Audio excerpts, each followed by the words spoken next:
கிறிஸ்துவுக்குள் அன்பானவர்களே, உங்கள் யாவரையும் அன்போடு நான் வாழ்த்துகிறேன். இந்த பரிசுத்தமான நல்ல நாளிலும் ஆண்டவரை ஆராதிக்கும்படியாக வந்திருக்கிற உங்கள் யாவரையும் ஆண்டவர் எல்லா விதமான நன்மையினாலும் கிருபையினாலும் ஆசீர்வதிப்பாராக.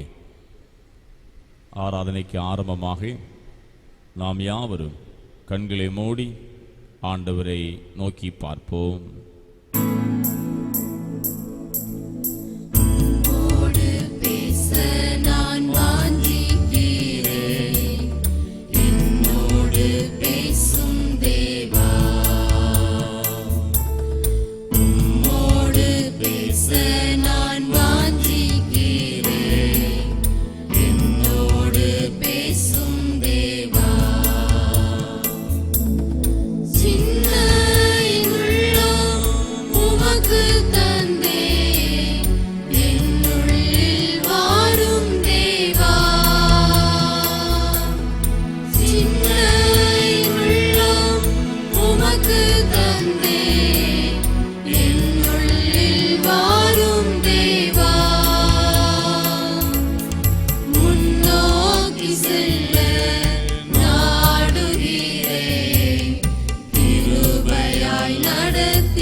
கர்த்தரை துதிப்பதும் உன்னதமானவரே உமது நாமத்தை கீர்த்தனம் பண்ணுவதும் 10 நரம்பு வீணையினாலும் தம்புருவினாலும் தியானத்தோடு வாசிக்கும் சுரமண்டலத்தினாலும் காலையிலே எமது கிருபையையும் இரவிலே எமது சத்தியத்தையும் அறிவிப்பது நலமாயிருக்கும். மகிமையும் ஆட்சியும் நிறைந்த எங்கள் அன்பின் தகப்பனே, கடந்து போன வாரம் முழுவதும் எங்களை கண்ணின் மணியைப் போல பாதுகாத்து இந்த புதிய வாரத்தை காண்பதற்கு எங்களுக்கு கொடுத்த உன்னதமான ஸ்லாக்கியத்திற்காக உள்ளத்தின் ஆழத்திலிருந்து நாங்கள் நன்றி சொல்லுகிறோம். ஆண்டவரே, உம்மை துதிக்கும் போது எங்களுக்கு வேண்டிய நன்மைகள் வந்து சேருகிறது. ஆண்டவரே, இந்த வாரம் எங்களுக்கு ஆசீர்வாதமாக பாதுகாப்பாக இருக்க வேண்டும் என்று சொல்லி உம்முடைய பொற்பாதம் பணிந்து வந்திருக்கிறோம். இந்த கொள்ளை நோயின் காலத்திலும் எங்களை காத்து கொள்ளும்படியான ஒரு பலன் எங்களை ஆளுகை செய்வதாக உள்ளத்தின் ஆழத்திலிருந்து உண்மையாய் உம்மை நோக்கி பார்த்து உம்மை போற்றி எங்களுக்கு பலனை தருவீராக. வருகிற வாரங்கள் எல்லா நாட்களிலும் தேவ கிருபை எங்களோடு இருந்து வழிநடத்தும்படியான ஒரு பெரிய ஆசீர்வாதம் மழை எங்கள் மீது பொழிய வேண்டும். இந்த ஆராதனை முழுவதையும் நீரே எங்களுக்கு பொறுப்படுத்தி வழிநடத்தி தாரும். இயேசு கிறிஸ்துவின் மூலமாக ஜெபிக்கிறோம் அன்பு நிறைந்த பிதாவே.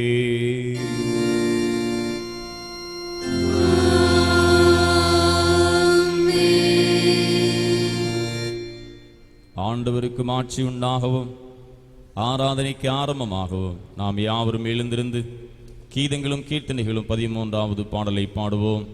சர்வலகாதிபா நமஸ்காரம். கீதங்களும் கீர்த்தனைகளும் 13.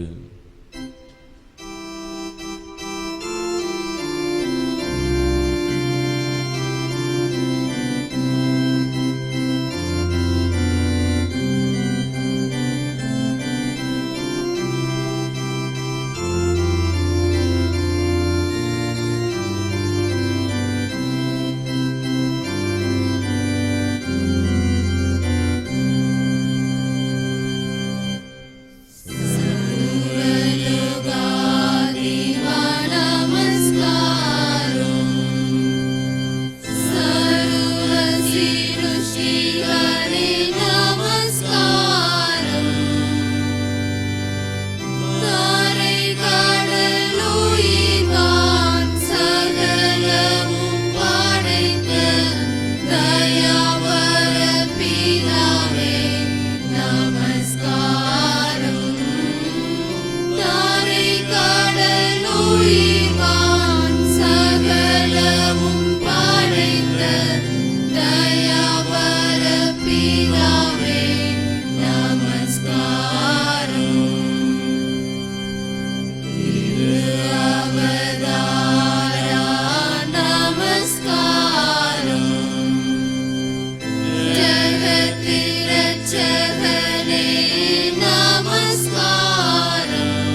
நின்ற வண்ணமாக பிரார்த்தனை செய்வோமாக.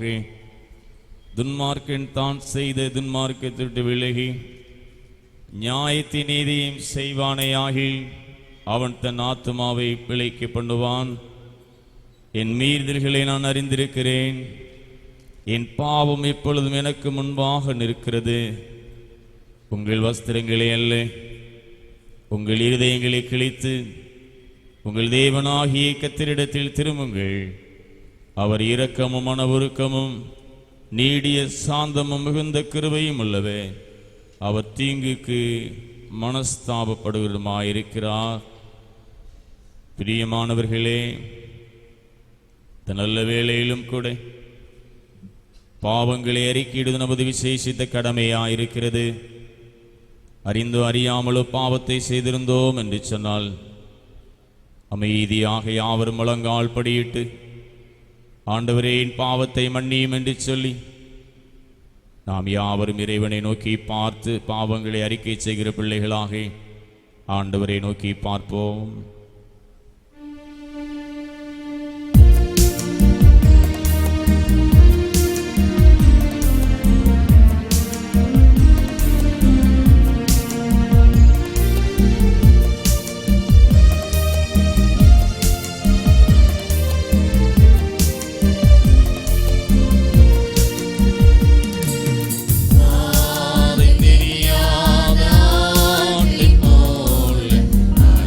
There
நம்பிக்கையோடே நீ வந்தாய், துணையாக இருப்பேன் நீ.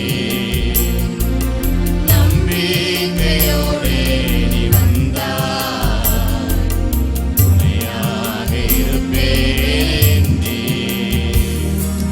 பாதை தெரியாத ஆட்டைப் போல அலைந்தேன் உலகிலே.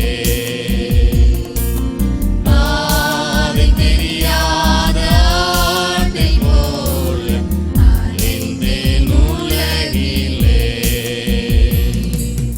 நல்ல மேய்ப்பராக வந்து என்னை மீட்கிறேன்.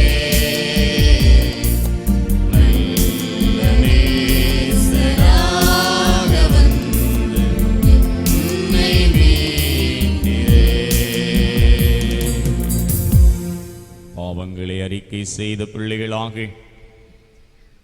ஆண்டவர் நம்மை நோக்கி பார்த்து நம்மை எல்லா பாவங்களிலிருந்து மன்னித்து நல்ல ஒரு பலனை கொடுத்தார் என்று சொல்லி பாவங்களை மன்னித்து பாவ மன்னிப்பு நிச்சயத்தை நமக்கு அருளி செய்து விட்டார் என்று சொல்லி யாவரும் சேர்ந்து பாவ மன்னிப்பு பாடலாக ஒரு பாடலை நாம் யாவரும் சேர்ந்து பாடுவோம்.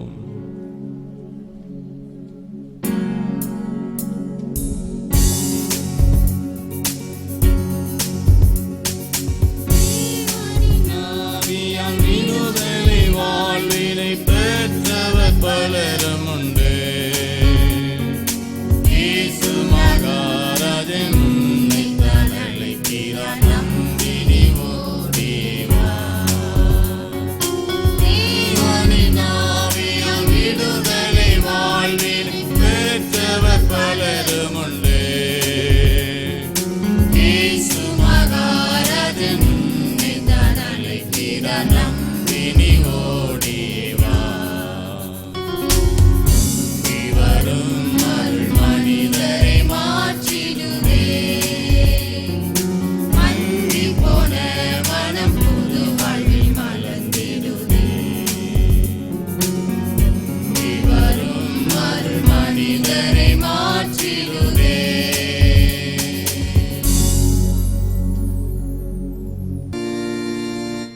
பரமண்டலங்களில் இருக்கிறேன் எங்கள் பிதாவே, உம்முடைய நாமம் பரிசுத்தப்படுவதாக, உம்முடைய ராஜ்யம் வருவதாக, உம்முடைய சித்தம் பரமண்டலத்திலே செய்யப்படுகிறது போல பூமியிலேயும் செய்யப்படுவதாக. அன்றன்றைய பலன்களை தாரும். எங்களுக்கு விரோதமாய் குற்றம் செய்கிறவர்களை நாங்கள் மன்னிக்கிறது போல எங்கள் குற்றங்களை எங்களுக்கு மன்னியும். எங்களை சோதனைக்குள் பிரவேசிக்க பண்ணாமல் தீமையில் எங்களை ரட்சித்துக் கொள்ளும். ராஜ்யமும் வல்லமையும் மகிமையும் என்றென்றைக்கும் உடையவைகளே. ஆமென். ஆண்டவரே, எங்கள் உதடுகளை திறந்தருளோ. அப்பொழுது எங்கள் வாய் உம்முடைய புகழை அறிவிக்கும். தேவனே, எங்களை ரட்சிக்க விரைவாய் வாரும். ஆண்டவரே, எங்களுக்கு சகாயம் பண்ண தீவிரியும். பிதாவுக்கும் குமாரனுக்கும் பரிசுத்தாவிக்கும் மகிமை உண்டாவதாக. ஆதியிலும் இப்பொழுதும் எப்பொழுதுமான சதா காலங்களிலும் மகிமை உண்டாவதாக. ஆமென். கர்த்தரை துதியுங்கள். கர்த்தருடைய நாமம் துதிக்கப்படுவதாக. கர்த்தரின் நிமித்தமாய் பாடி நம்முடைய இரட்சணிய கண்மலையை சங்கீதம் பண்ண கடவோம் வாருங்கள். துதித்தருளும் சன்னதிக்கு முன்பாக வந்து சங்கீதங்கள் அர்ப்பணித்து பாட கடவோம். கர்த்தரே மகா தேவன்,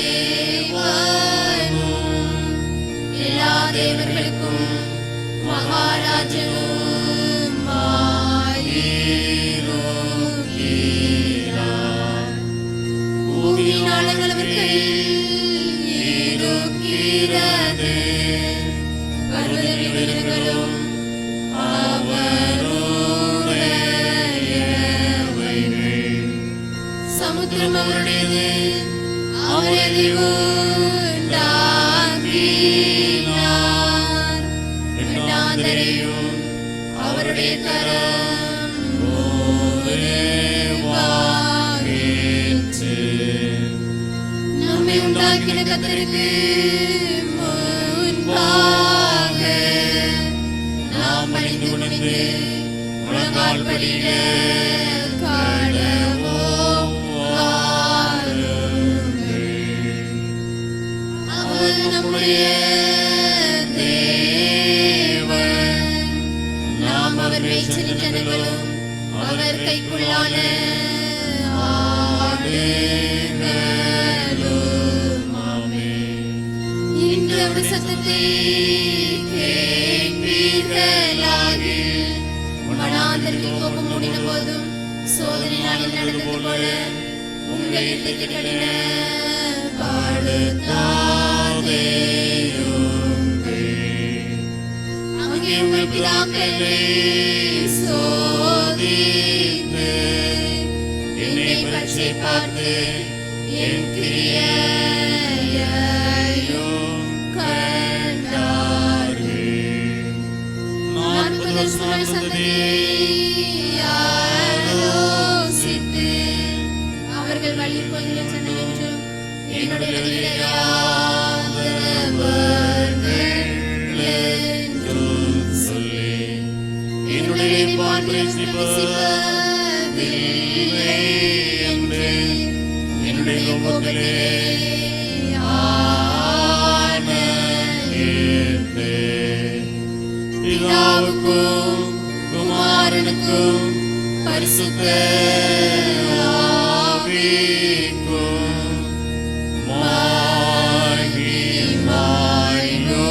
உண்டாவதாக. ஆதியிலும் இப்பொழுதும் எப்பொழுதுமான சதா காலங்களிலும் மகிமை உண்டாவதாக. ஆமென்.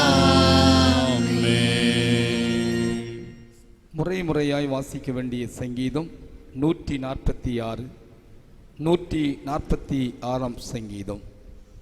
அல்லேலூயா, என் ஆத்துமாவே கர்த்தரை துதி. நான் உயிரோடு இருக்கும் மட்டும் கர்த்தரை துதிப்பேன். நான் உள்ளளவும் என் தேவனை கீர்த்தனம் பண்ணுவேன். பிரபுக்களையும் ரட்சிக்க திராணி இல்லாத மனுபுத்திரனையும் நம்பாதையுங்கள். அவருடைய ஆவி பெரியும், அவன் தன் மண்ணுக்கு திரும்புவான். அந்நாளிலே அவன் யோசனைகள் அழிந்து போகும். யாக்கோபின் தேவனை தன் துணையாக கொண்டிருந்து தன் தேவனாகிய கர்த்தர் மேல் நம்பிக்கையை வைக்கிறவன் பாக்கியவான். அவர் வானத்தையும் பூமியையும் சமுத்திரத்தையும் அவைகளிலுள்ள யாவையும் உண்டாக்கினவர். அவர் என்றைக்கும் உண்மையை காக்கிறவர். அவர் ஒடுக்கப்பட்டவர்களுக்கு நியாயம் செய்கிறார். பசியாய் இருக்கிறவர்களுக்கு ஆகாரம் கொடுக்கிறார்.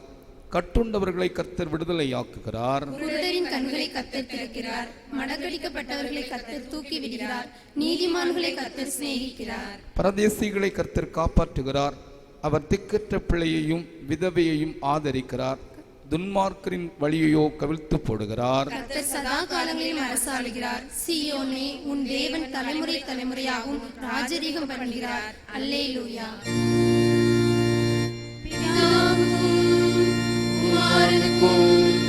பரிசுத்த ஆவிக்கும் மகிமை உண்டாவதாக. ஆதியிலும் இப்பொழுதும் எப்பொழுதுமான சதா காலங்களிலும் மகிமை உண்டாவதாக.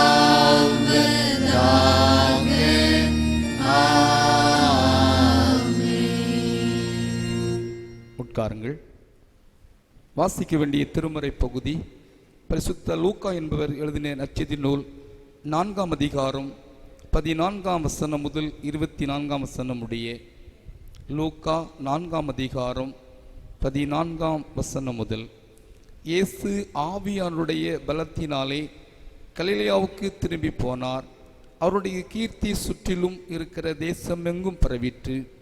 அவருடைய ஜெப ஆலயங்களில் அவர் உபதேசித்து எல்லாராலும் புகழப்பட்டார். தாம் வளர்ந்த ஊராகிய நாசரேத்துக்கு அவர் வந்து தம்முடைய வழக்கத்தின்படியே ஓய்வு நாளில் ஜெப ஆலயத்தில் பிரவேசித்து வாசிக்க இழந்து நின்றார். அப்பொழுது ஏசாயா தீர்க்கதரிசியின் புஸ்தகம் அவரிடத்தில் கொடுக்கப்பட்டது. அவர் புத்தகத்தை விரித்தபோது, கர்த்தருடைய ஆவியானவர் என்மேல் இருக்கிறார், கர்த்தருக்கு சுவிசேஷத்தை பிரசங்கிக்கும்படி என்னை அபிஷேகம் பண்ணினார். இருதயம் நறுங்குண்டவர்களை குணமாக்கவும், சிறைப்பட்டவர்களுக்கு விடுதலையும், குருடருக்கு பார்வையும் பிரசித்தப்படுத்தவும், நொறுங்குண்டவர்களை விடுதலையாக்கவும், கர்த்தருடைய அனுக்கிரக வருஷத்தை பிரசித்தப்படுத்தவும் என்னை அனுப்பினார் என்று எழுதியிருக்கிற இடத்தை அவர் கண்டு வாசித்து புத்தகத்தை சுருட்டி பணிவிடைக்காரரிடத்தில் கொடுத்து உட்கார்ந்தார். ஜெப ஆலயத்திலுள்ள எல்லாருடைய கண்களும் அவர் மேல் நோக்கமாய் இருந்தது. அப்பொழுது அவர் அவர்களோட பேச தொடங்கி, உங்கள் காதுகள் கேட்க இந்த வேத வாக்கியம் இன்றைய தினம் நிறைவேறிற்று என்றார். எல்லாரும் அவருக்கு நற்சாட்சி கொடுத்து அவருடைய வாயிலிருந்து புறப்பட்ட கிருபையுள்ள வார்த்தைகளை குறித்து ஆச்சரியப்பட்டு, இவன் யோசேப்பின் குமாரன் அல்லவா என்றார்கள். அவர் அவர்களை நோக்கி, வைத்தியனே, உன்னைத்தானே குணமாக்கிக்கொள் என்கிற பழமொழியை சொல்லி, நாங்கள் கேள்விப்பட்டபடி கப்பர்நகூமில் உன்னால் செய்யப்பட்ட கிரிகள் எவைகளோ அவைகளை உன் ஊராகிய இவ்விடத்திலும் செய்யென்று நீங்கள் என்னுடன் சொல்வீர்கள் என்பது நிச்சயம். ஆனாலும் தீர்க்கதரிசி ஒருவனும் தன் ஊரிலே அங்கீகரிக்கப்பட மாட்டான் என்று மெய்யாகவே உங்களுக்கு சொல்கிறேன் என்றார் என்பது வாசிக்க வேண்டிய வேதபாகம் வாசித்தாயிற்று. நாம் யாவரும் எழுந்திருந்து நம்முடைய அப்போஸ்தலருடைய விசுவாச பிரமாணத்தை நாம் யாவரும் சேர்ந்து ஏறெடுப்போம். வானத்தையும் பூமியையும் படைத்து தேவனை விசுவாசிக்கிறேன், அவருடைய ஒரே குமாரனாகிய நம்முடைய நாதர் இயேசு கிறிஸ்துவை விசுவாசிக்கிறேன். அவர் பரிசுத்த ஆவியினாலே கன்னிமரியாளிடத்தில் பிறந்தார். பொந்திய பிலாத்தின் காலத்தில் சிலுவையில் அறைந்து மரித்து அடக்கம் பண்ணப்பட்டு பாதாளத்தில் இறங்கினார். 3ஆம் நாள் மரித்து உயிர்த்தெழுந்தார். மறுபடியும் ஏறி சர்வ வல்லமை பிதாவாகிய தேவனுடைய வலது பாரசத்தில் இருக்கிறார். அவரிடத்தில் உள்ளோரை மரித்தோர் நியாயத்தீர்க்க வருவார். பரிசுத்த ஆவியை விசுவாசிக்கிறேன். பொதுவாய்க்கு பரிசுத்த சபை, பரிசுத்த ஐக்கியம், பாவ மன்னிப்பும் சரீர உயிர்த்தெழுதலும் நித்திய ஜீவனையும் விசுவாசிக்கிறேன்.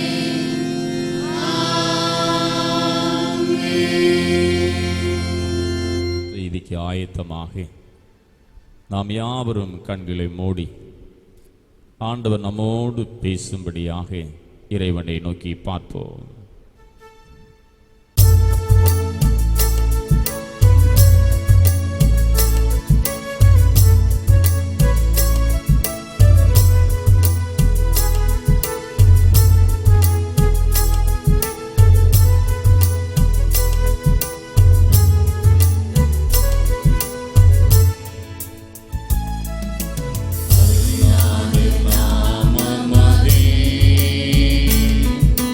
ஒரு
நேசிக்கிற தகப்பனே, உடைய அன்பின் வார்த்தையை கேட்க போகிறோம். எங்களோடு பேசும். இயேசு கிறிஸ்துவின் மூலமாக ஜெபிக்கிறோம் அன்பு நிறைந்த பிதாவே, ஆமேன். கிறிஸ்துவுக்குள் அன்பானவர்களே, தர்மையான நல்ல மகிழ்ச்சியான பரிசுத்தமான நாளிலும் உங்களை அன்போடு நான் வாழ்த்துகிறேன். கடந்து போன வாரம் முழுவதும் ஆண்டவர் நம்மை ஒரு கண்ணின் மணியைப் போல பாதுகாத்து பலப்படுத்தி ஆசீர்வதித்து எத்தனையோ ஆபத்திலிருந்து நம்மை தூக்கி எடுத்து நல்ல ஒரு ஜீவன் சுகத்தை கொடுத்து இந்த இடத்திலே அமர்ந்திருந்து இந்த ஆராதனையிலே கலந்து கொண்டு ஆண்டவரை நோக்கி பார்க்கவும் ஆண்டவர் கொடுத்த கிருபைக்காக நாம் நன்றி சொல்ல கடமைப்பட்டிருக்கிறோம். தர்மையான வாரத்திலும் கூட ஜெபத்தினால் வரக்கூடிய வெற்றி எப்படிப்பட்டதாக இருக்கிறது என்று சொல்லி சிந்தித்து நாம் ஜெபிக்க இருக்கிறோம். இந்த நாட்களிலே பார்க்கும் பொழுது ஜெபம் என்பது எல்லாருடைய தனிப்பட்ட வாழ்க்கையிலும் குறைந்து விட்டது, குடும்ப வாழ்க்கையிலும் குறைந்து விட்டது. சமுதாயத்திலும் பார்க்கும் பொழுது ஜெபிப்பதற்கு நேரம் இல்லாமல் அநேக காரியங்களை செய்கிற பிள்ளைகளாக, பார்க்கிற பிள்ளைகளாக, பேசுகிற பிள்ளைகளாக நாம் மாறிவிட்டோம். ஆனால் ஜெபம் ஒரு மனிதனிடத்திலே காணப்படுமாகில் அநேக வெற்றிகள் உண்டு என்பதை ஒவ்வொருவரும் புரிந்து கொள்ள வேண்டும். இப்பொழுது நீங்கள் சிந்தித்து பாருங்கள். இந்த ஆராதனையில் நீங்கள் கலந்து கொள்ளுகிறீர்கள். எத்தனை பேர் நீங்கள் காலையில் எழுந்து ஒரு மணி நேரமாவது ஆண்டவருடைய பாதப்படியிலே காத்திருந்தீர்கள் என்பதை நீங்கள் முதலாவது சிந்தித்து பாருங்கள். அப்படி நீங்கள் ஒரு மணி நேரம் நீங்கள் காத்திருந்தீர்கள் என்று சொன்னால் உங்களைப் போல ஆசீர்வதிக்கப்பட்ட பிள்ளைகள் வேற யாருமே கிடையாது. ஆண்டவருக்காக, அவரை துதிப்பதற்காக, அவரிடத்தில் விண்ணப்பம் செய்வதற்காக, அவரிடத்தில் அன்பு கூறுவதற்காக அதிகாலையில் எழுந்து ஒரு மனுஷனோ ஒரு மனுஷியோ தன்னுடைய நேரத்தை முழுவதுமாக ஆண்டவருக்காக கொடுக்க நினைக்கும் பொழுது நாம் ஆசீர்வதிக்கப்படுகிறோம். இந்த நாட்களிலும் அதை குறித்து வேகமாக நாம் சிந்தித்து ஜெபிக்க இருக்கிறோம். சங்கீத புத்தகம் 6, 8 பின்பாகம் மற்றும் 9ஆம் வசனத்தை வாசிக்கும் பொழுது, சங்கீதம் 6, 8ஆம் வசனம் மற்றும் 9ஆம் வசனத்தை வாசிக்கும் பொழுது, கர்த்தர் என் அழுகையின் சத்தத்தை கேட்டார், கர்த்தர் என் விண்ணப்பத்தை கேட்டார், கர்த்தர் என் ஜெபத்தை ஏற்றுக்கொள்ளுவார், கர்த்தர் என் ஜெபத்தை ஏற்றுக்கொள்ளுவார். ஒரு அருமையான ஒரு வசனம் இங்கு போடப்பட்டிருக்கிறது. நம்முடைய ஆண்டவர் அழுகையின் சத்தத்தை கேட்கிறவர், நம்முடைய ஆண்டவர் நம்முடைய விண்ணப்பத்தை கேட்கிறவர், நம்முடைய ஆண்டவர் நம்முடைய ஜெபத்தை ஏற்றுக்கொள்ளக்கூடியவர் என்கிற ஒரு விசுவாசம் நமக்கு இருக்க வேண்டும். இந்த நாட்களிலும் ஜெபம் என்பது என்ன அப்படின்னு கேட்கும் பொழுது, நம்மை படைத்த இறைவனிடம் நாம் பேசுவதுதான் ஜெபம். இறைவனுக்கும் மனிதனுக்கும் உள்ள ஒரு நல்ல ஒரு உறவு இந்த ஜெபத்தின் மூலமாக தான் வருகிறது. ஜெபம் என்பது இறைவன் நமக்கு கொடுத்த ஒரு வல்லமையான ஆயுதம் என்பதை புரிந்து கொள்ள வேண்டும். அது ஒரு வல்லமையான ஆயுதமாக இருக்கிறது. இதன் மூலம் சத்ருவாகிய சாத்தானை ஜெயிக்கலாம். இந்த உலகத்தின் அதிபதி யார் என்று சொன்னால் அவன் சத்ரு. அந்த சத்துருவை ஜெயிக்கக்கூடிய ஒரு ஆயுதம் எது என்று சொன்னால் அது ஜெபம் என்பதை நாம் புரிந்து கொள்ள வேண்டும். ஜெபம் நம்முடைய வாழ்க்கையில் இருந்தது என்று சொன்னால் அதுதான் நம்முடைய ஆவிக்குரிய வாழ்க்கைக்கு ஒரு அடையாளமாக இருக்கிறது. ஜெபமே ஜெயம். ஜெபம் இல்லை என்று சொன்னால் ஒன்றுமே செய்ய முடியாது.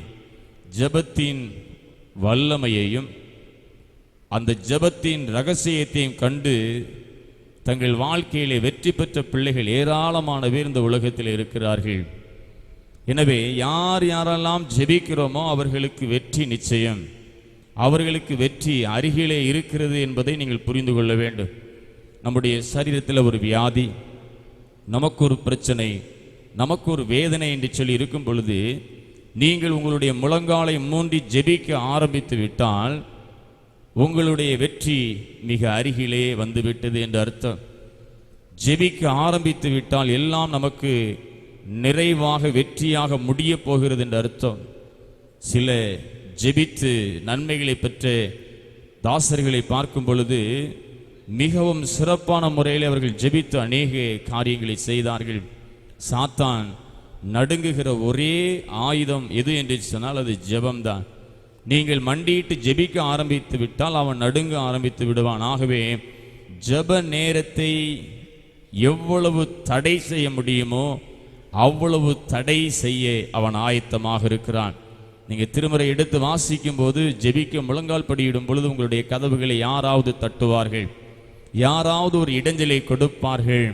எனவே ஜெபிக்க ஆரம்பிக்கும் பொழுது முதலாவது அந்த தடைகள் எல்லாவற்றையும் கட்டி ஜெபித்து விட்டு அவரோடு பேச ஆரம்பிக்கும் பொழுது அநேக நன்மைகளை நாம் பெற்றுக்கொள்ள முடியும். ஜெபத்தின் உண்மையான வல்லமையையும் முக்கியத்துவத்தையும் சாத்தான் நமது கண்களை விட்டு மறைத்து விட்டபடியால் நமது ஆவிக்குரிய வாழ்க்கை ஒரு வல்லமை அற்றதாக மாறிவிட்டது. அவன் நம்முடைய கண்களுக்கு முன்பாக இவன் ஜெபிக்க கூடாது என்கிற நிறைய காரியங்களை செய்வதனால என்னுடைய ஆவிக்குரிய காரியத்திலே வல்லமை இழந்தவர்களாக காணப்படுகிறோம். ஆனால் யார் யாரெல்லாம் இந்த உலகத்தில் ஜெபித்தார்களோ அவர்கள் இந்த உலகத்திலே வல்லமையாக பிரகாசித்தார்கள். இந்த நாட்களிலும் கூட நாம் நம்மை சிந்தித்து பார்ப்போம். ஆண்டவரே, நான் எவ்வளவு நேரம் ஜெபிக்கிறேன், ஆவிக்குரிய காரியத்தில் எவ்வளவு வளர்ந்திருக்கிறேன் என்பதை இந்த நாட்களிலே சிந்திக்க அழைக்கப்பட்டிருக்கிறோம். இயேசு கிறிஸ்து தான் நமக்கு முதலாவது ஒரு எடுத்துக்காட்டு. இயேசு கிறிஸ்துனுடைய வாழ்க்கையிலே நம்ம பார்க்கும் பொழுது அவர் ஜெபத்திற்கு அவ்வளோ ஒரு முக்கியத்துவம் கொடுத்தார்.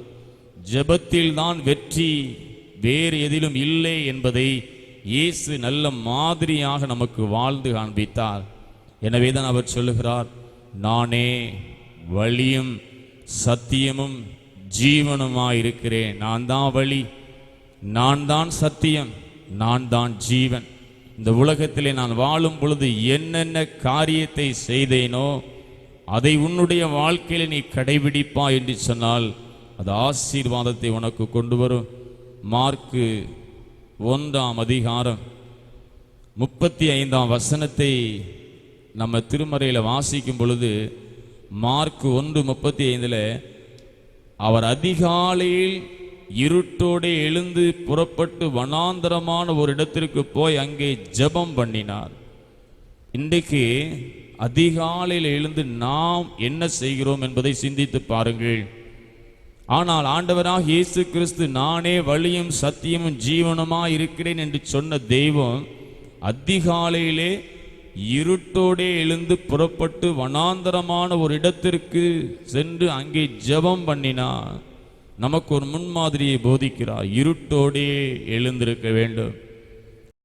சூரிய உதயம் நம் மீது படக்கூடாது. அது பட்ட பிறகு நாம் எழுந்திருக்க கூடாது. அதன் பிறகு இருட்டோடே எழுந்து நீ ஜெபி.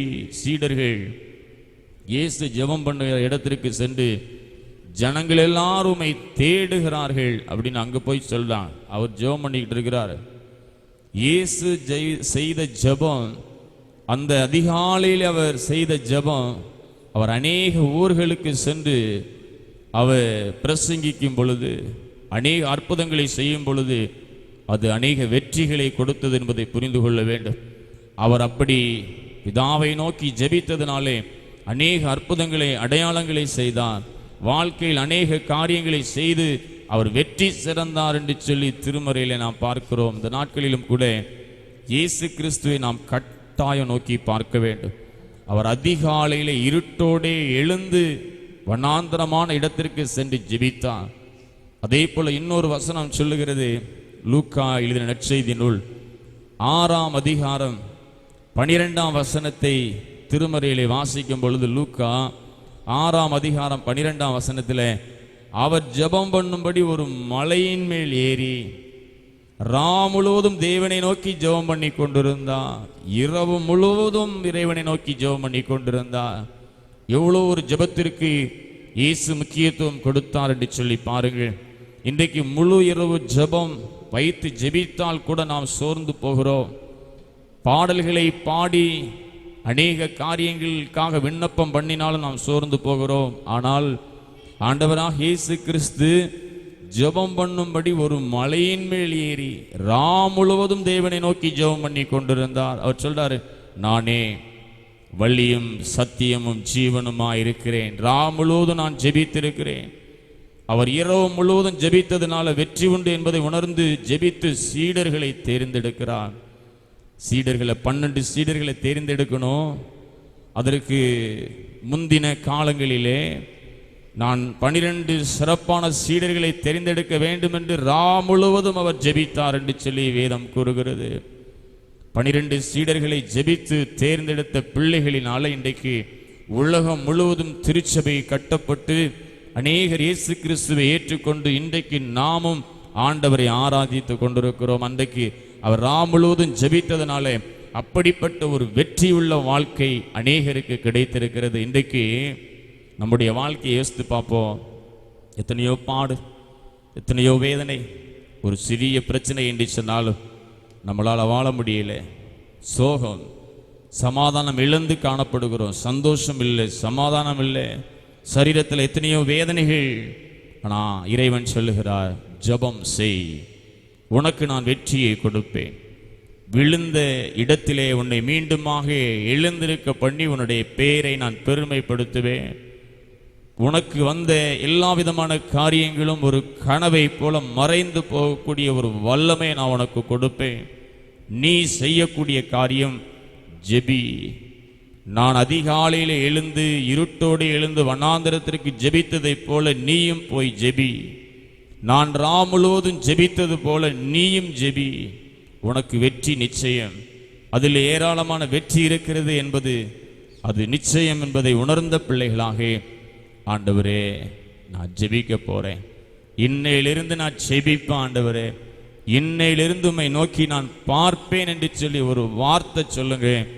அது வெற்றியாய் முடியும். அது அநேக நன்மைகளை கொண்டு வரும். எனவே இயேசு கிறிஸ்து ஜெபத்திற்கு ஒரு முன்மாதிரியாக நமக்கு இன்றும் ஜொலித்து கொண்டிருக்கிறார் என்பதை நாம் புரிந்து கொள்ள வேண்டும். இரண்டாவதாக நாம் மோசேனுடைய வாழ்க்கையை பார்க்கணும். மோசே இஸ்ரவேல் ஜனங்களை வழிநடத்த ஆண்டவரால் தெரிந்தெடுக்கப்பட்ட ஒரு அருமையான ஒரு பாத்திரம், ஒரு கனமான ஒரு பாத்திரம். இந்த மோசே ஆண்டவர் அழகாக பக்குவப்படுத்துகிறார். எதிர்காலத்தில் இந்த மனிதன் அநேக காரியங்களை செய்ய வேண்டும், இவனை ஒரு கூர்மையான கருவியாக உருவாக்க வேண்டும் என்று சொல்லி மோசேனுடைய வாழ்க்கை ஆரம்பத்தில் எத்தனையோ பாடுகள், துன்பங்கள், துக்கங்கள், துயரங்கள், வனாந்திர வாழ்க்கைகள், எத்தனையோ இன்னல்களை சந்தித்து அவனை சிறப்பான ஒரு மனிதன் ஆக்கினான். அந்த மோசேயை பார்க்கும் பொழுது மோசே ஜெபத்தின் ரகசியத்தை அதிகமாக அறிந்திருந்தான் என்று சொல்லி தான் வேதம் கூறுகிறது. அவன் அதிகமாக ஜெபத்தின் ரகசியத்தை அறிந்து கொண்டதுனால ஆண்டவர் அப்படிப்பட்ட ஒரு பெரிய பொறுப்பை கொடுத்தவுடன் அவன் அதிகமாக ஜெபிக்க ஆரம்பிக்கிறான். இன்னைக்கு ஆண்டவர் நமக்கு நல்ல பிள்ளைகளை கொடுத்திருக்கிறார், நல்ல குடும்பத்தை கொடுத்திருக்கிறார், நல்ல உறவுகளை கொடுத்திருக்கிறார். நம்ம நல்லா இருக்கும்போதே அவர்களுக்காக ஜெபிக்க ஆரம்பித்து விட வேண்டும். நம்ம நல்ல சுகமாக இருக்கும் பொழுதே நம்முடைய சரீரத்திற்காக ஜெபிக்க ஆரம்பித்து விட வேண்டும். நம்ம நல்லா இருக்கும்போதே ஜெபிக்க ஆரம்பித்து விட்டோம் என்று சொன்னால் இருள் நம்மை வந்து கவ்வி கொள்ளாது. இந்த மோசையை பார்க்கும்போது தேவனோடு மிக மிக நெருங்கி அந்தரங்கமாக அவன் ஐக்கியமாக இருந்தான். அதிகமாக ஆண்டவரோடு அவன் நெருக்கமாக இருந்தான். எப்பொழுதும் ஆண்டவரோடு அவன் பேசி கொண்டிருந்தான். எனவே தான் அவனுடைய முகம் பிரகாசித்தது என்று சொல்லி வேதம் கூறுகிறது. ஜனங்களை மோசே வழி நடத்தும் போது தேவனோடு தனித்திருக்கும்படி மோசே மலைக்கு அடிக்கடி செல்வது வழக்கமாக கொண்டான். அது ஒரு பெரிய ரகசியம். இத்தனை பெரிய ஜனங்களை நான் வழி நடத்த வேண்டும், 6 லட்சம் ஜனங்கள், எத்தனையோ சிறு பிள்ளைகள், இவங்களெல்லாம் நான் வழி நடத்தணும் ஆண்டவரே. வனாந்திர வழியாக வழி நடத்தணும். அந்த வனாந்திரத்தில் சாப்பிடுவதற்கு ஒன்றுமே இருக்காது. ஆனால் இத்தனை ஜனங்களுக்கு நான் போஜனத்தை கொடுக்க வேண்டும், அவர்களை சிறப்பான முறையில் வழி நடத்த வேண்டும். இதற்காகவே அவன் அடிக்கடி தனித்திருந்து அந்த கடவுளோடு பேசும்படியாக அவன் அநேக நேரங்களை செலவழித்தான். யாத்திராகமம் புத்தகத்தை நீங்கள் வாசித்து பார்த்தா, யாத்திராகமம் 17ஆம் அதிகாரம் 9ஆம் வசனத்தை நீங்க வாசித்து பார்த்தா, யாத்திராகமம் 17:9, அப்பொழுது மோசே யோசுவாவை நோக்கி, நீ நமக்காக மனிதரை தெரிந்து கொண்டு புறப்பட்டு அமலேக்கியரோடே யுத்தம் பண்ணு. நாளைக்கு நான் மலை உச்சியில் தேவனுடைய கோலை என் கையில் பிடித்து கொண்டு நிற்பேன். நீ தைரியமாக யுத்தம் செய். நான் ஆண்டவரோடு பேசிக் கொண்டிருப்பேன். நான் மலை உச்சியிலே அவரோடு பேசிக்கொண்டு அந்த பலனை நான் உனக்கு பெற்று தருவேன் என்று சொல்லி அவன் சொல்வதை பார்க்கிறோம். அமலேக்கியர்கள் வந்து ரெவித்தீம் என்கிற இடத்திலே இஸ்ரவேலரோடு யுத்தம் பண்ண வருகிறார்கள். இந்த நேரத்தில் மோசே மலை உச்சியிலே தனித்திருந்தான். அவன் ஜெபத்தின் ரகசியத்தை மோசே அறிந்திருந்தான். நம்ம ஒரு காரியத்திற்காக ஜெபிக்க முழங்கால் படியிடும் பொழுது அந்த காரியம் ஜெயமாக மாறும். அது தலைகீழாக புரட்டப்படும். மருத்துவர்கள் உங்களுக்கு நாள் குறித்திருந்தாலும் நீங்கள் காண்டாமிருகத்துக்கு ஒத்த ஒரு பலனை பெறுவீர்கள். எத்தனையோ அவமானங்களை நீங்கள் பட்டாலும் அந்த இடத்திலே நீங்கள் புகழ்ச்சியும் கீர்த்தியும் மகிமையுமாக சிறந்திருக்கப்படும் பண்ணும்படியாக இந்த ஜெபம் நம்மை வழிநடத்தும். பள்ளத்தாக்கிலே யோசுவாவும் இராணுவ வீரர்களும் யுத்தத்திற்கு செல்லுகிறார்கள். மலை உச்சியிலே மோசே தேவனோடு அவன் தனித்திருந்து ஆண்டவரோடு பேசிக் கொண்டிருக்கிறான். மலையில் ஆரோனையும் ஊர் என்பவனையும் சேர்த்து கொண்டு மோசே தேவனோடு தனித்திருந்தான். நடந்தது என்ன? அவன் அப்படி ஜெபித்ததினாலே நடந்தது என்ன? தோல்வி இல்லை, அவனுக்கு வெற்றித்தான் கிடைத்தது. யாத்ராகமம் 17ஆம் அதிகாரம் 13ஆம் வசனத்தில் போடப்பட்டிருக்கிறது. யாத்ராகமம் 17:13 யோசுவா அமலேக்கியரையும் அவன் ஜனங்களையும் பட்டய கருக்கினாலே முறியடித்தான். அவர்கள் பயங்கரமானவர்கள், அவர்கள் பலன் உள்ளவர்கள், அவர்கள் எல்லா விதமான காரியத்திலும் மேலோங்கி நிற்பவர்கள். ஆனால் மோசே அங்கு ஜெபம் பண்ண கோலை உயர்த்தி பிடிக்க இங்கே எல்லாம் வெற்றி. மோசே அந்த இடத்தில் ஒரு பலிபீடம் கட்டினான். மோசே அந்த இடத்துல ஒரு பலிபீடம் கட்டினான்.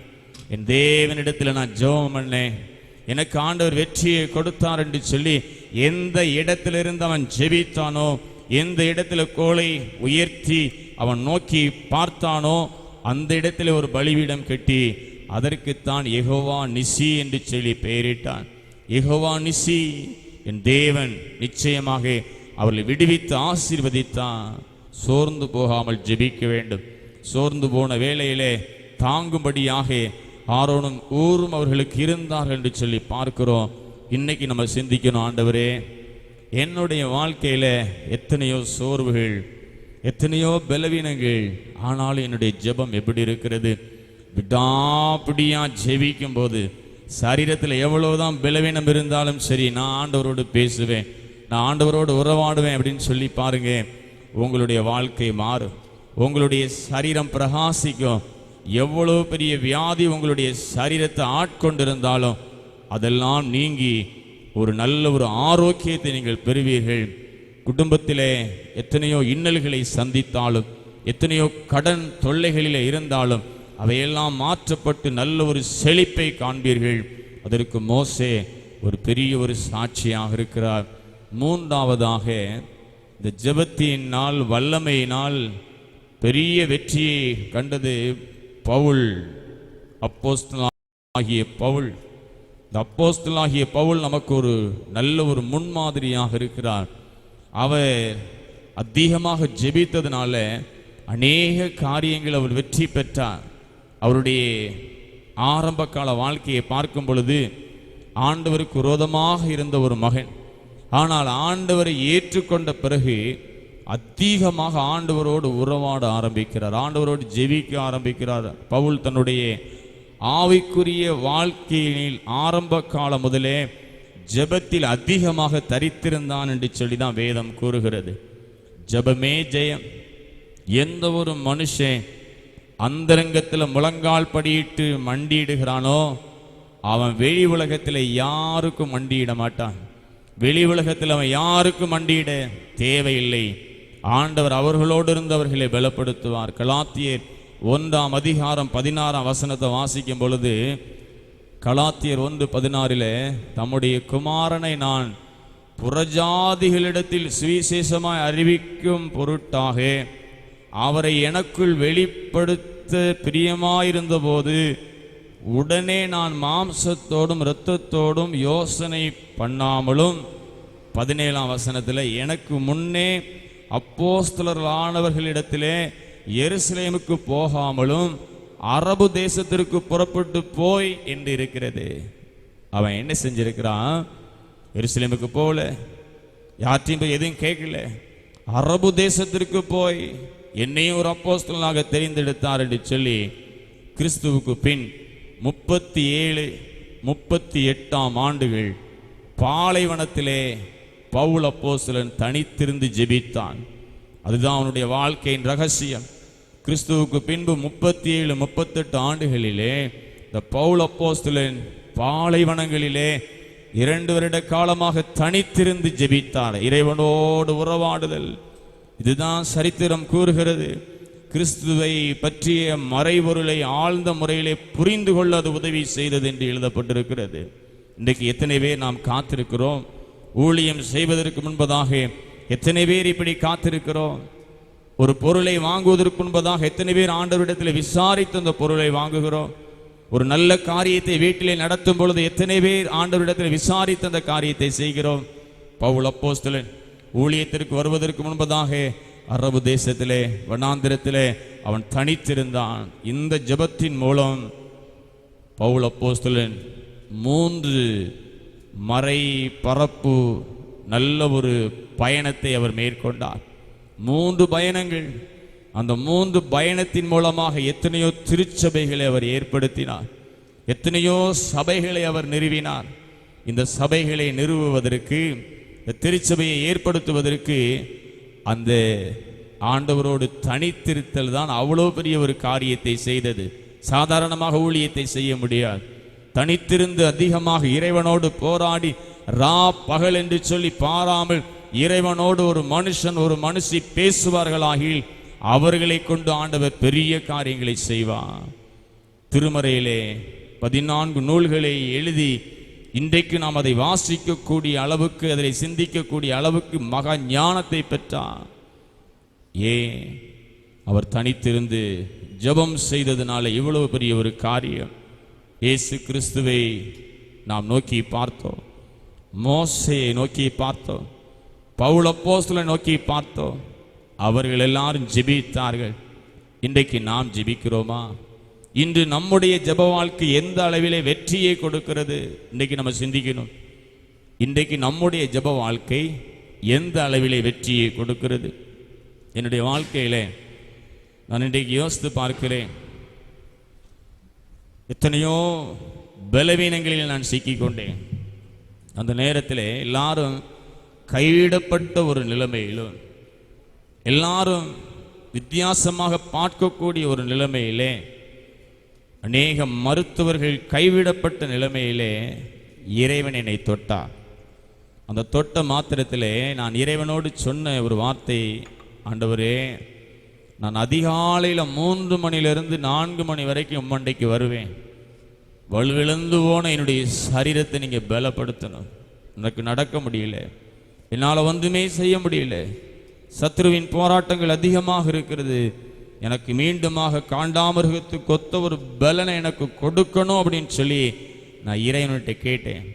ஆனால் அதிகாலையில் 3 மணிலிருந்து 4 மணி வரைக்கும் நான் என்றைக்கு ஜெபிக்க ஆரம்பித்தேனோ அந்த நாளிலிருந்து எல்லாவற்றிலும் விடுதலை, எல்லாவற்றிலும் பலன். எவ்வளவு நேரம் ஓடினாலும், 3 நேரம் சாப்பிடாம இருந்தாலும் ஒரு உன்னதமான பலன் கிடைக்கக்கூடிய அளவுக்கு ஒரு காண்டாமிருகத்துக்கு ஒத்த ஒரு பலனை கொடுத்தார் என்று சொல்லி இன்றைக்கு நான் சாட்சியா சொல்லுவேன். ஏன்? இந்த அதிகாலையில் 3 மணிலிருந்து 4 மணி வரை ஜெபித்ததுனால ஒன்றுமே எல்லாம் இழந்து போன என்னை ஆண்டவர் ஒரு புது பலனாக நிறுத்தினார் என்று சொல்லி இன்றைக்கு நான் சாட்சி சொல்ல முடியும். இன்றைக்கும் நான் ஓடுகிற ஒவ்வொரு ஓட்டத்திலும் ஆண்டவரை நான் துதிக்க நான் கடமைப்பட்டுள்ளேன். சங்கீதம் 37:9 பொல்லாதவர்கள் அறுப்புண்டு போவார்கள், கர்த்தருக்கு காத்திருக்கிறவர்களோ பூமியை சுதந்தரித்துக் கொள்ளுவார்கள். ஆண்டவருக்கு காத்திருக்கும் பொழுது இந்த பூமியை நம்ம சுதந்தரித்துக் கொள்ளுவோம். சங்கீதம் 62:5 சொல்லுகிறது, என் ஆத்துமாவே தேவனையே நோக்கி காத்திரு, தேவனே நோக்கி அமர்ந்திரு, நாம் நம்புகிறது அவராலே வரும். நம்ம நம்பலாம். எனக்கு சுகம் வேணும் அப்படின்னு சொல்லி நீங்கள் கேட்கலாம். எனக்கு நல்ல எல்லா விதமான காரியத்திலும் நான் மேலோங்கி நிற்கணும் அப்படின்னு சொல்லி கேட்கலாம். எல்லாவற்றிலும் ஜெபம்தான். என் ஆத்துமாவே தேவனை நோக்கி அமர்ந்திரு, நான் நம்புகிறது அவராலே வரும். இந்த நாட்களிலும் கூட இறைவன் நம்மோடு பேசுகிறார். நண்பு பிள்ளையே, எவ்வளோ பெரிய துன்பமாக இருந்தாலும், எவ்வளோ பெரிய பாடுகளாக இருந்தாலும், இன்றைக்கு உன்னை அர்ப்பணம் செய். அதிகாலையில் எழுந்து நான் ஜெபம் பண்ணுவேன். அதிகாலை 3 மணிலிருந்து 4 மணி வரை எழுந்து ஜெபம் பண்ணுவேன். என் வியாதி என்னை விட்டு நீங்க வேண்டும், இப்படிப்பட்டதான கஷ்டங்கள் என்னை விட்டு நீங்க வேண்டும், என் துயரம் நீங்க வேண்டும் என்று சொல்லி ஜெபிக்கும் பொழுது ஆண்டவர் எல்லாவற்றையும் புரட்டி போடுவார்.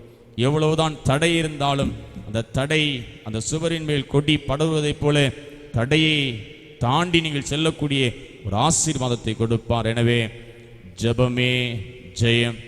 நம்முடைய ஜெப வாழ்க்கை எப்படி இருக்கிறது என்று சொல்லி யோசித்து பார்த்து, கர்த்தர் என் அழுகையின் சத்தத்தை கேட்டார், கர்த்தரின் விண்ணப்பத்தை கேட்டார், கர்த்தரின் ஜெபத்தை ஏற்றுக்கொள்ளுவார் என்கிற இந்த வார்த்தையின் பிரகாரமாக இந்த வாரத்தில் அதிகமாக ஜெபிப்போம். இறைவன் பெரிய காரியங்களை செய்து நம்மை மகிமைப்படுத்துவாராக. ஆமென்.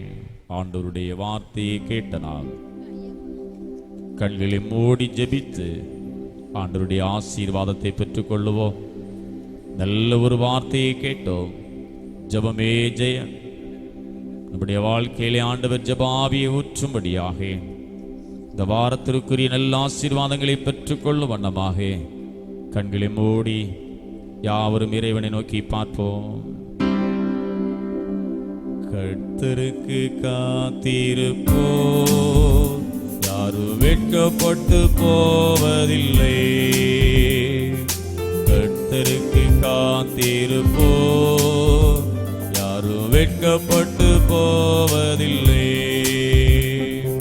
துன்பங்கள் தொல்லைகள் கஷ்டங்கள் வந்தாலும் கர்த்தருக்கு காத்திருப்போர் வெட்கப்பட்டு போவதில்லை. துன்பங்கள் தொல்லைகள் கஷ்டங்கள் வந்தாலும் கர்த்தருக்கு காத்திருப்போர் வெட்கப்பட்டு போவதில்லை. கர்த்தருக்கு காத்திருப்போ, யாரும் வெட்கப்பட்டு போவதில்லை. கர்த்தருக்கு காத்திருப்போ, யாரும் வெட்கப்பட்டு போவதில்லை. எங்களை நேசிக்கிற எங்கள் அன்பின் தகப்பனே, தர்மையான நல்ல பரிசுத்தமான நாளிலும் எங்களோடு இடைப்பட்டு எங்களோடு பேசினீரே. கர்த்தரின் அழுகையின் சத்தத்தை கேட்டார், கர்த்தரின் விண்ணப்பத்தை கேட்டார், கர்த்தரின் ஜெபத்தை ஏற்றுக்கொள்ளுவார் என்று சொல்லி சங்கீதக்காரன் சொன்ன வார்த்தையை சிந்தித்தோம். இயேசு கிறிஸ்துவின் ஜெபத்தின் வெற்றியை கண்டோம், மோசேயின் ஜெபத்தின் வெற்றியை கண்டோம், அப்போஸ்தலனாகிய பரிசுத்த பவுலின் ஜெபத்தின் வெற்றியை கண்டோம். ஆண்டவரே, ஜெபிக்க ஜெபிக்க எங்களுக்கு வெற்றி தான் ஆண்டவரே. இன்றைக்கு இந்த பொல்லாத பிசாசானவன் ஜெபிக்க விடாதபடி எத்தனையோ தடைகள் இந்த வேளையிலே இந்த வார்த்தையை கேட்டு கொண்டிருக்கிற ஒவ்வொரு பிள்ளைகள் மேல உங்க ஜெப ஆவியை ஊற்றுங்க ஆண்டவரே. ஜெபிப்பதற்கு தடையாக இருக்கக்கூடிய எல்லா தடைகளும் மாறுவதாக, ஒவ்வொரு வீடுகளிலும் அதிகமாக ஜெபிக்கக்கூடிய ஒரு உன்னதமான ஆசீர்வாதத்தை கொடுக்கும்படியாக நான் ஜெபிக்கிறேன் ஆண்டவரே. உடைய வல்லமை உள்ள கரம் ஒவ்வொருவரை நிரப்பி ஆசீர்வதிக்கட்டும். ஒவ்வொரு குடும்பத்தின் மீதும் உடைய அன்பின் கரம் நீட்டப்படட்டும். ஒவ்வொரு வீடுகளிலும் ஜெப ஆவியை ஊற்றும் ஆண்டவரே. குடும்ப ஜெபங்கள் இன்று முதல் ஏறெடுக்கப்பட வேண்டும் ஆண்டவரே. தனி ஜெபங்கள் ஒவ்வொரு பிள்ளைகளும் தனித்திருந்து ஜெபிக்கக்கூடிய ஒரு ஆசீர்வாதத்தை நீர் கொடுக்கும்படியாக நான் ஜெபிக்கிறேன். வீடுகளிலே முழங்கால் படி ஊன்றும் பொழுது பொல்லாத பிசாசு நடுங்குவான் ஆண்டவரே. பொல்லாத வியாதிகள் மாறும் ஆண்டவரே. பொல்லாத பலவீனங்கள் மாறி புது படைப்பாக நீர் மாற்றுவீர் ஆண்டவரே. அப்படிப்பட்ட உன்னதமான பலனை ஒவ்வொரு குடும்பத்தின் மக்களுக்கு கொடுத்து நீர் ஆசீர்வாதத்தை கட்டளையிடும்படியாக நான் ஜெபிக்கிறேன். இந்த புதிய வாரத்திலும் நாங்கள் எங்கெங்கே சென்றாலும் உடைய சமூகம் எங்களுக்கு முன்பாக செல்லட்டும். இந்த வாரத்தில் நாங்கள் செய்கிற எல்லா வேலைகளிலும் நல்ல ஒரு வெற்றியை தரும்படியாக நான் ஜெபிக்கிறேன்.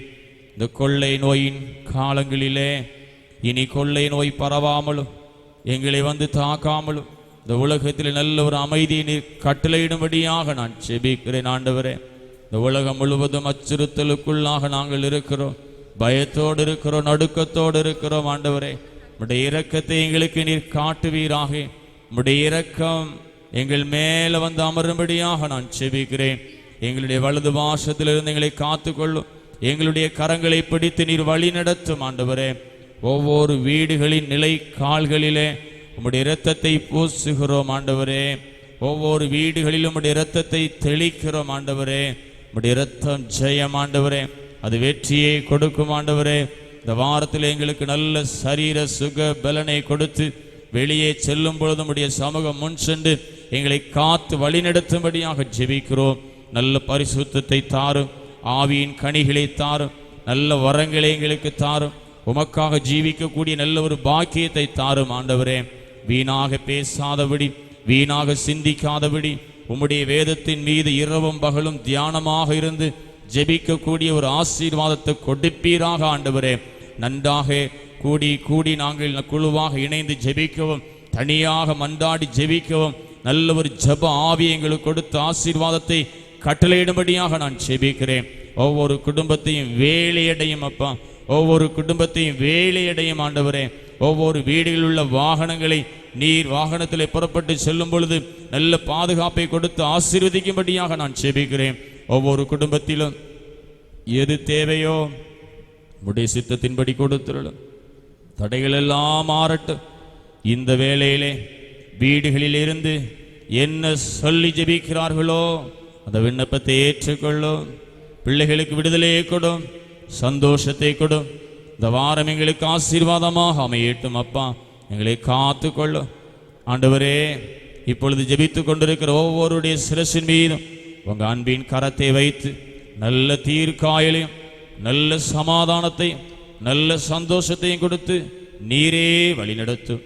இயேசு கிறிஸ்துவின் மூலமாக ஜெபிக்கிறோம் அன்பு நிறைந்த பிதாவே.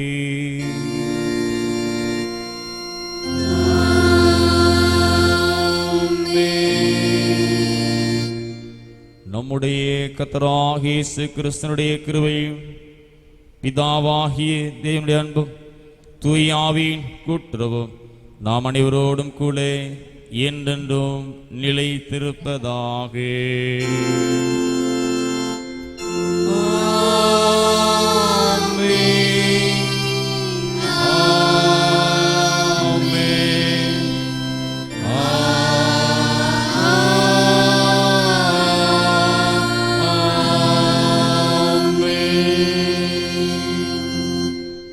ஆத்துமாவே கர்த்தரை ஸ்தோத்திரி, என் முழு உள்ளமே அவருடைய பரிசுத்த நாமத்தை ஸ்தோத்திரி. என் ஆத்துமாவே கர்த்தரை ஸ்தோத்திரி, கர்த்தர் செய்த சகல பாரங்களை மறவாதே. ஆமென். God bless you.